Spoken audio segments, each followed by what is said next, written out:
Eu tenho uma grande paixão, que é entender como a qualidade dos relacionamentos afetam a saúde das pessoas. É isso que eu estudo há mais de 30 anos. Uma das coisas que eu aprendi, por exemplo, é que o imprevisto pode ajudar no desenvolvimento da saúde. Isso eu aprendi com palhaços que atuam no hospital. O grupo que eu estudei por 20 anos, os Doutores da Alegria, trabalha com a técnica do improviso. A improvisação é a habilidade de poder incorporar os fatos que estão acontecendo naquele momento para desenvolver o jogo e a relação com a criança. É também do improviso que nasce a graça. Quando existe essa relação, por exemplo, que o palhaço está nessa interação, por exemplo, se está passando um carrinho levando a comida no corredor do hospital, e aquele som pode virar o som de um trem. E esse trem pode levar o artista e a criança para uma viagem para a Transilvânia, por exemplo. A graça, que nasce também do inesperado, é interessante. É como se ela passasse uma rasteira no nosso intelecto, na nossa razão, e nos surpreendesse. E isso nos faz rir. A graça também, ela está associada a uma compaixão de Deus, divina, que desce sobre os homens, e também a delicadeza das formas. Então, existe na graça algo de divino no seu significado. Depois de muitos anos estudando, vendo pacientes acamados, estudando a interação entre palhaços e criança, vendo muitas interações, estudando sobre o imprevisto e a improvisação, no dia 1º de fevereiro de 2017, algo perfeitamente possível na vida de qualquer um aconteceu comigo, porém totalmente inusitado para mim. Eu e minha família, nesse dia, voltávamos de viagem, de férias, na Via Dutra, quando o senhor que nos conduzia teve um infarto, perdeu o controle da direção e bateu contra uma mureta. A minha filha quebrou o fêmur, o namorado dela foi para uma cirurgia de emergência por ter rompido o baço, e o meu filho menor sofreu escoriações leves. E eu acordei 23 dias depois numa UTI. Uma das primeiras palavras que eu escutei quando eu acordei foi sobrevivente. Eu demorei muito tempo para entender o significado dessa palavra, e muitos meses para remontar a história que eu vou contar agora para vocês. Eu acordei, eu tinha 2 ferros atravessando a minha bacia, um de cada lado. Eu tinha as mãos enfaixadas, porque o carro pegou fogo e queimou parte das minhas mãos. Eu estava entubada, estava sem voz, tinha catéteres e tubos passando por mim, tinha mais de 50 fraturas no corpo e 7 costelas novas de titânio. Mas e tinha, claro, muita dor nessa fase. Mas o que me chamou mesmo a atenção nesses primeiros dias foi que, apesar de tudo isso, da imobilidade das dores, a minha percepção estava extremamente aguçada. Eu rapidamente entendi para quais profissionais estavam abertos para interagir comigo e me ajudar no que naquele momento era essencial para mim. Era essencial que me virassem com delicadeza para minimizar a dor. Era essencial que molhassem a minha boca com uma gaze para aplacar a sede. Era essencial que a Novalgina fosse injetada devagar para evitar as fortes taquicardias. É incrível o que o corpo humano faz pela sobrevivência. E apesar de eu sentir ali o hálito da morte naquela UTI, eu me sentia extremamente viva. Apesar do entra e sai de pessoas naquele lugar, sem dia nem noite, porque não tinha janelas, algo acontecia. E foi a partir daí que eu comecei a viver os meus 100 dias de hospital e a recomeçar e me transformar. Mas por onde começar? Eu lembro que nos primeiros dias, 2 fisioterapeutas que me acompanhavam já há algum tempo vieram me visitar. E um deles falou para mim: mexe os olhos, mexe a língua, mexe o que dá. E eu pensei, é isso, a vida, o fio da vida, a gente segura por onde dá. E eu tinha ali alguns fios por onde eu ia recomeçar a minha jornada naquele hospital. Descobri também nessa época que existe uma potência na fragilidade. Essa potência, eu vivi ela mesmo antes de acordar. Durante o coma, eu tive uma série de 20 sonhos, dos quais eu lembro nitidamente, e eu pude começar a registrar 8 meses depois do acidente, quando as minhas mãos permitiram. Esses sonhos eram extremamente nítidos. Neles, eu estava em hospitais muito bonitos, hospitais alocados em lugares desérticos, hospitais barco, hospitais casa. Mas o que me chamou a atenção nesses sonhos, recordando deles, é que apesar de eu estar em coma, muitas coisas que eu sonhei, de fato, tinham acontecido. Por exemplo, eu sonhei com a minha filha de muletas vindo na minha direção e tentando me ajudar a levantar, porque nesses sonhos eu estava sempre imobilizada, ou numa maca, ou numa cadeira de rodas. Ela vinha e tentava me ajudar a levantar, e quando ela vinha, ela escorregava e caía. E aí, depois, meu marido me telefonava e dizia que ela tinha que ser reoperada em função da queda. E, de fato, a minha filha foi operada do fêmur e teve que ser reoperada no período que eu estava em coma. Em outro sonho, por exemplo, eu estava sendo transportada em um helicóptero. E isso, de fato, aconteceu. Eu fui transportada do interior de São Paulo para aqui, para o Rio de Janeiro, nos primeiros dias. Em outro sonho, eu estava sendo conduzida para fazer uma cirurgia e meu marido me contava que meu filho tinha queimado as mãos. Na verdade, eu tinha queimado as mãos, eu fiz várias cirurgias, uma delas para amputar parte dos dedos da mão. Que força é essa que se manifestava, apesar da imobilidade, né? Existem várias explicações para esses sonhos, em fontes de conhecimentos diferentes.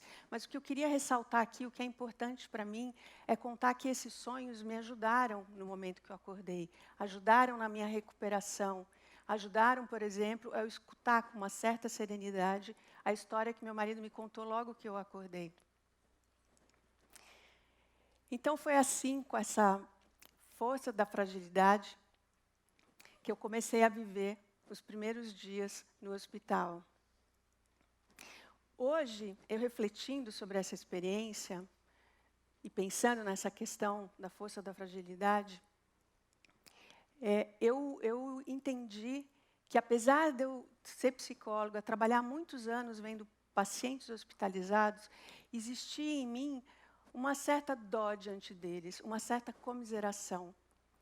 Eu deixei isso embora, larguei isso e comecei a entender a força que existia nessa fragilidade. Hoje eu diria para pessoas que cuidam dos seus pacientes, não se enganem pela aparência deles. Talvez eles podem estar muito mais vivos do que você imagina. Cabe a nós puxar o fio de vida para ajudá-los na recuperação. Bom, vivendo os primeiros dias do hospital, o que acontece? Que coisas eu aprendi? A primeira coisa que você perde quando você está no hospital é o pudor. O pudor não serve a nada. As pessoas entram e saem, precisam fazer procedimentos em você, precisam te desnudar, precisam lutar pela sua vida. Então, adeus ao pudor. Eu também tive que mudar completamente a ordem, as prioridades na minha vida. Logo que eu acordei, uma voz gritava dentro de mim, eu me perguntava, mas como eu não estou do lado dos meus filhos para cuidar deles nesse momento? Mas eu comecei a entender que eu tinha que focar em mim e na minha recuperação para poder estar novamente do lado deles. Outra coisa que acontece no hospital é que o tempo tem mais tempo. Ali, imobilizada, eu tinha mais tempo para o que acontecia. E muitas pessoas que estavam dispostas à interação também tinham mais tempo. O tempo se dilata. Pessoas que eu jamais imaginei vieram me visitar e ficar comigo. Abriram tempo no tempo delas para poder estar ali. E isso faz com que a minha memória se povoe de lembranças muito boas do hospital. Diante de uma situação trágica, podem se abrir momentos de extrema beleza. Eu nunca vou esquecer, por exemplo, o primeiro banho que eu tomei no hospital, depois de 4 meses sendo banhada no leito.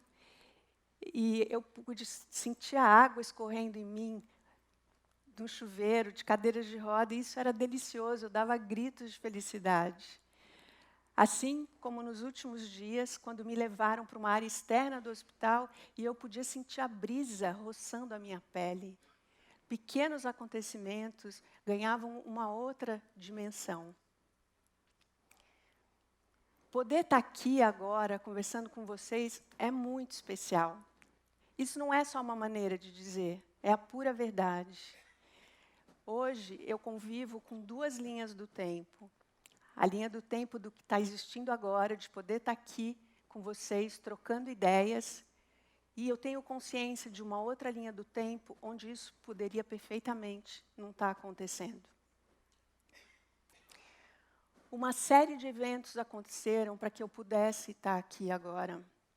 Um caminhoneiro desceu do seu carro, pegou seu extintor e apagou o fogo do nosso carro enquanto pegava fogo.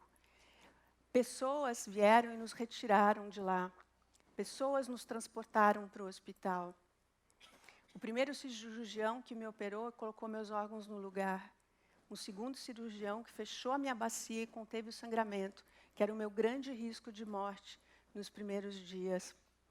E todas as pessoas que trabalharam nas 6 cirurgias que se seguiram, as enfermeiras, os médicos, auxiliares de enfermagem, as pessoas da limpeza, amigos que vieram.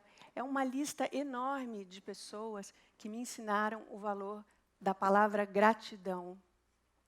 Muitas dessas pessoas eu não conheço, talvez nunca conheça, mas a minha vida está extremamente entrelaçada delas. A minha agenda de 2017 está vazia. No mundo produtivo do trabalho, foi um ano que eu não existi. Nenhuma viagem, nenhuma reunião, nada. E o maior número de horas que eu passei imobilizada. Mas, a despeito de tudo isso, foi um ano de enormes aprendizados, enormes transformações e grandes encontros. Hoje, eu sou uma pessoa mais feliz, mais aberta para o mundo. E, apesar das sequelas físicas, eu vivo em um corpo mais saudável. Durante esse período, eu produzi um diário. E eu gostaria de ler um pequeno trecho para vocês.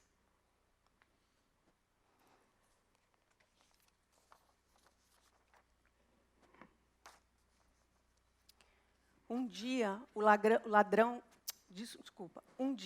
o dragão te lambe com suas labaredas. Você queima e se reduz a cinzas. Então, a partir daí, talvez algo inédito possa acontecer. Eu galopei na natureza da luta pela vida. Pude sentir cada momento de imposição de sobrevivência. Ela pode ser feroz, assustadora e também fascinante e mágica. Nasce das suas entranhas e pulsa enquanto as máquinas apitam e apresentam o teu corpo na imobilidade. Falo de um percurso essencial: respirar, urinar, defecar, se arrastar pelo chão. E depois de alguns meses, engatinhar, andar. Esses verbos carregam a dimensão da vida. Acontecimentos sutis podem ser sinônimos de estado de graça, e você se sente novamente alinhado com a existência. E durante algum tempo, você vive o milagre de perceber as camadas da vida. As camadas que pulsam nos pequenos acontecimentos. E abrir os olhos ao amanhecer deixa de ser trivial. Ele é um pequeno milagre que se repete a cada dia. Continuar conectada à magia de abrir os olhos, de sentir a água e a brisa, Você luta para manter essas lembranças vivas na memória. E essa torna-se uma batalha tão sangrenta quanto aquela da UTI. As lembranças dos momentos de imobilidade e doença chegam a ser perturbadoras, não tanto por suas dores físicas e emocionais, mas sim por seus momentos de beleza. A beleza pela qual luto, para que ela não se apague no corredor longo e estreito do cotidiano. Muito obrigado por me ajudarem a não esquecer.